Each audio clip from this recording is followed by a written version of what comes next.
It's as I told the team after the game, it's to get to a College Cup Final Four in our sport is really hard to do, and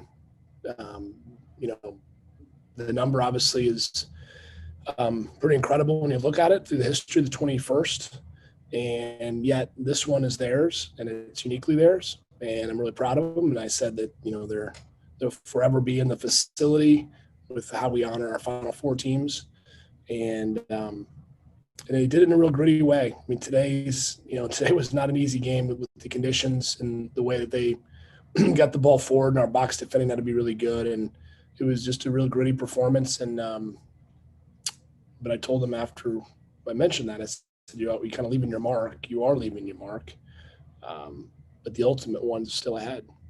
So we're very happy to be in this position, and we're very proud of the team. We were enjoying it. We had some fun times after the game. Still, the guys are still having a good time together, celebrating.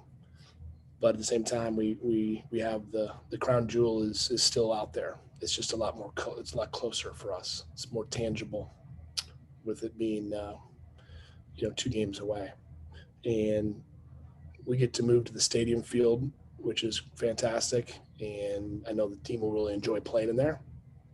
So we're obviously a lot of smiles in our camp. We'll start with Jeremy Price and then go to Zach.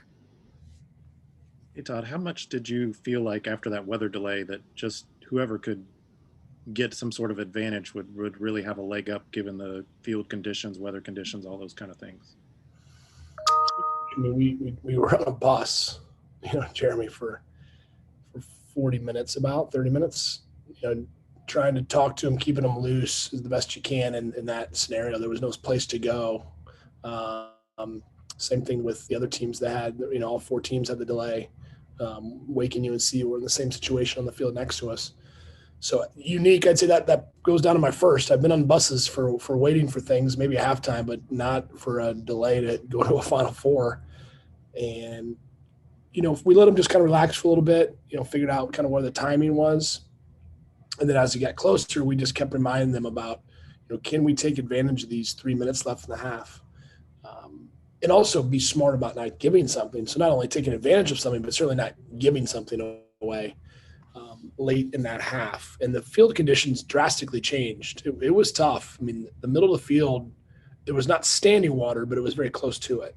And we kept saying, don't, that's why a lot of our passing was more difficult. And we weren't going to take risks, certainly with that 1-0 lead in the second half in the middle of the field. So we had to play a bit more direct and had to get around the edge the best we could. And also they just started putting guys forward like crazy. And that was the most challenging box defending activity / game I've ever been involved with.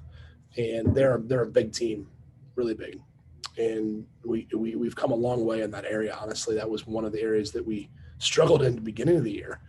And the guys worked really hard on it, and we focused, and Roman was a big part of that. But yeah, the delay was very strange. And obviously we got the goal coming out, so we took advantage of that, and we kind of rode that through the rest of the game. So Zach Osterman, then Jack Edwards. I guess kind of in that vein, Todd, I know you've been asked this season about your team's ability to score goals up front, prevent them at the back, but how pleased were you with just the play you got from your midfield, especially in those conditions? It felt like kind of from the restart there, and even at 1-0, you were kind of controlling that area of the pitch as long as you needed to get that second goal. Yeah, AJ and Joe, I told Joe after the game, it's the most head balls I think he's ever won. He's not the biggest guy. He's like, yeah, I got over like the 6'4" guy.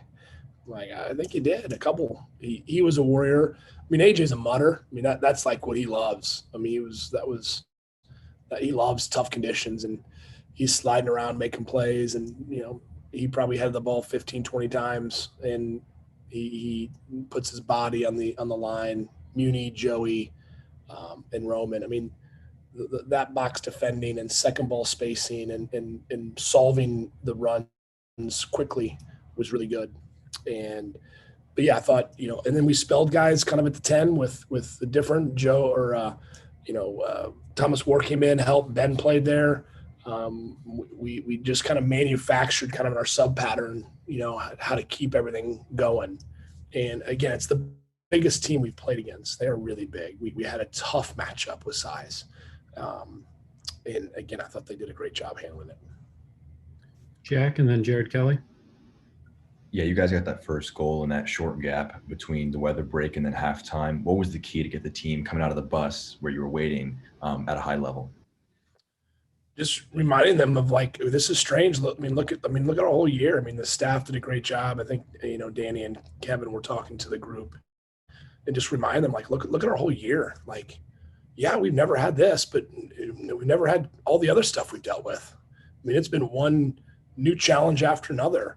And I think that was, we had adversity a lot in the fall and different things. And we had adversity this year with some different conditions and where we were playing. And I think we just kind of went to that. We went to the strength of them solving what we've been dealing with. And that was, I think, important because you can easily, fall into comfort or also forgetting again what we're playing for.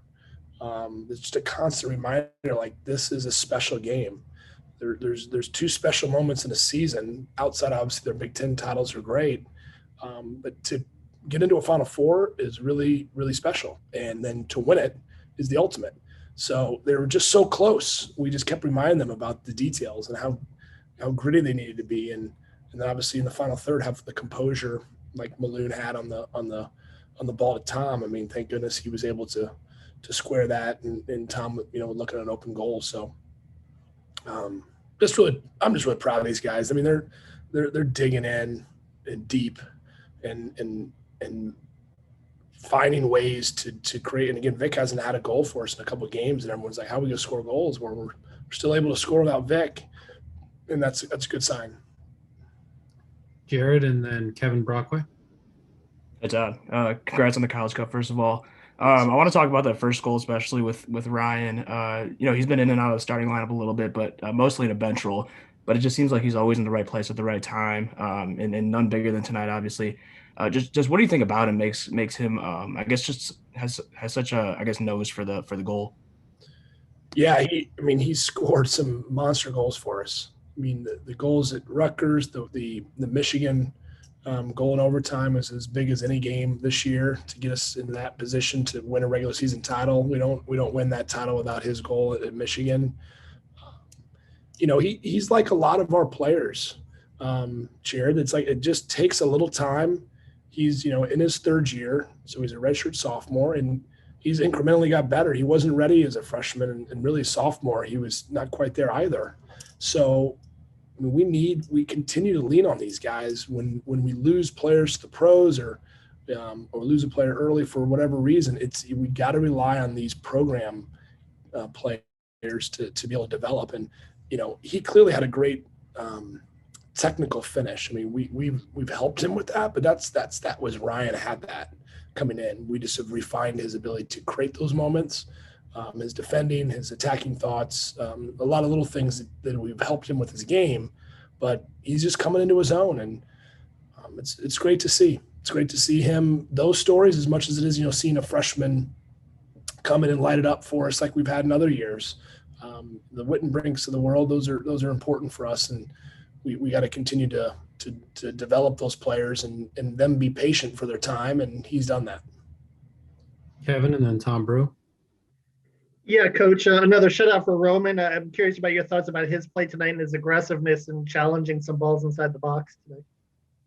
Yeah, we asked him to be more aggressive tonight. We needed him to be because we knew that the way they played. This team was deadly on restarts all year. A lot of their goals came from restarts. And when they got, especially when we had the goal lead and the conditions were tough, we weren't able to kind of sustain. We didn't want to play short balls out of the back with the water.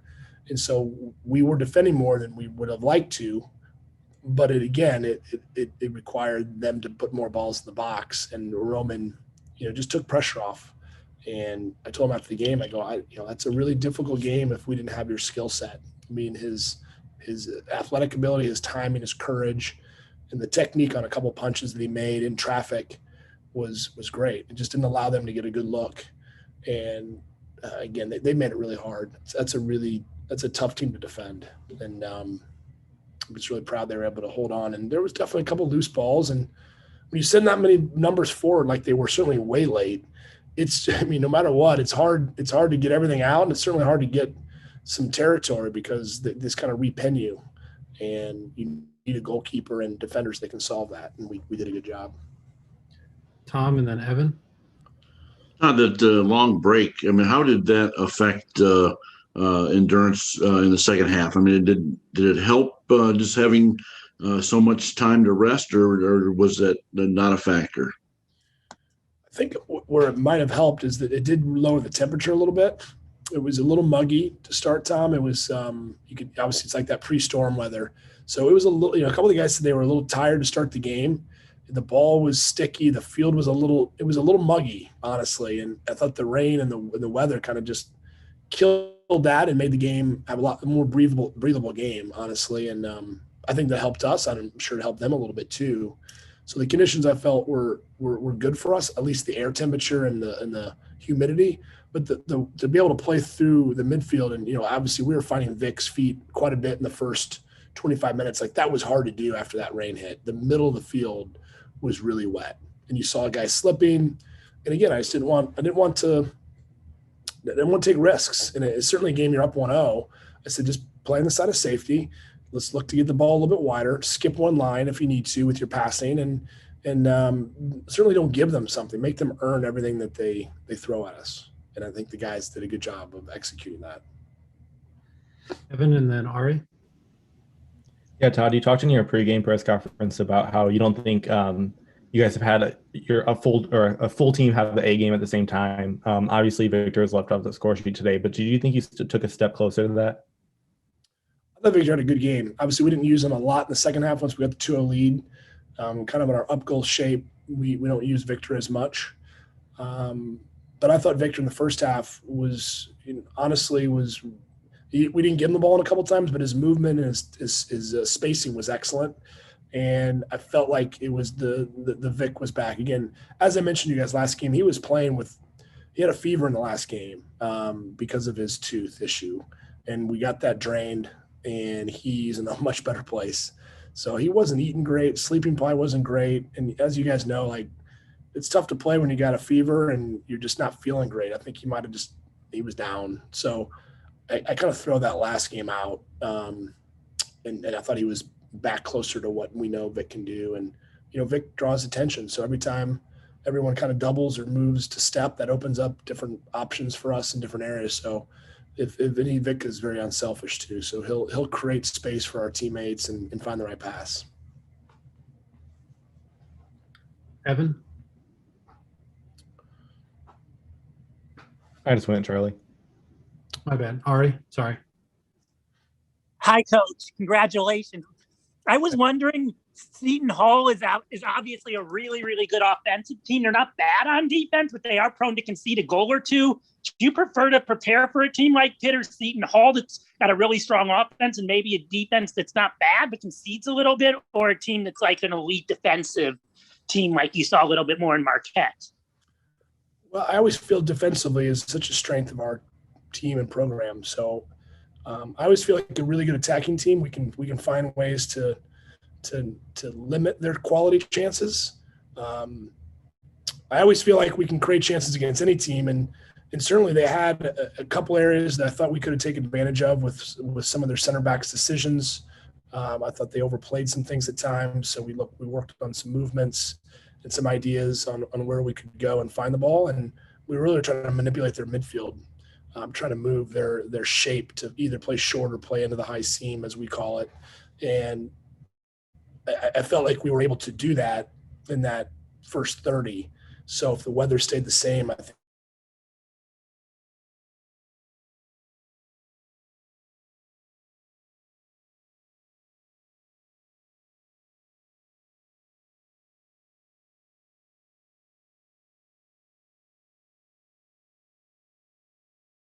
that's not their strength.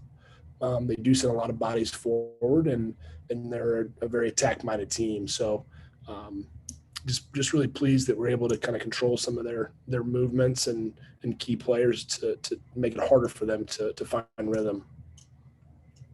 Matt, and then we'll wrap up with Zach Osman. Hey, Coach. First, congratulations on the College Cup. It kind of seemed like in the beginning, Seton Hall put a lot of pressure. As you said, they kind of sent a lot of guys forward. But what did it sort of mean, and what impact did it have to sort of finally break through almost and score first? The goal was key in the sense of, one, the shot of confidence in the group. We know that we were hard to score against, so getting that one goal was huge. Having Witt score it in the way he did, I think was a confidence, shot for the whole group. It's, again, one of the movements that he works on and we do. And yeah, I mean, you got a 1-0 lead in the quarterfinal. You got a lot of juice in you, and you're feeling it. You're like, you can taste it a little bit easier. And so, again, I thought the guys just dug in and played smart. Again, didn't do anything to hurt ourselves. And they have some really dangerous attackers in the wings in 1v1 situations. They have size in the box when they're service, and they have good servers. So, again, I always felt like I felt in control of the game, but yet, the ball bounces in sometimes not an advantageous way, and you can find yourself scratching your head and going, okay, we had a different game. But I also felt we were going to catch them on a counter again. And if we were a little bit sharper on a couple, I thought that third goal was coming. And that obviously would have been huge for us, in that later stages of the game. But yeah, hats off to Seton Hall. They're well coached and heavily international. The staff's done a great job of putting them back on the national scene. Seton Hall has been a Big East program that's had a lot of success in the 80s. They refer to the quarterfinal game in '88 as a big motivator for them in their write-up. That was a long time ago. But obviously that team must have been really good. I remember the game. I was at it in Bloomington, but we're obviously really proud to keep moving on. Last question, Zach.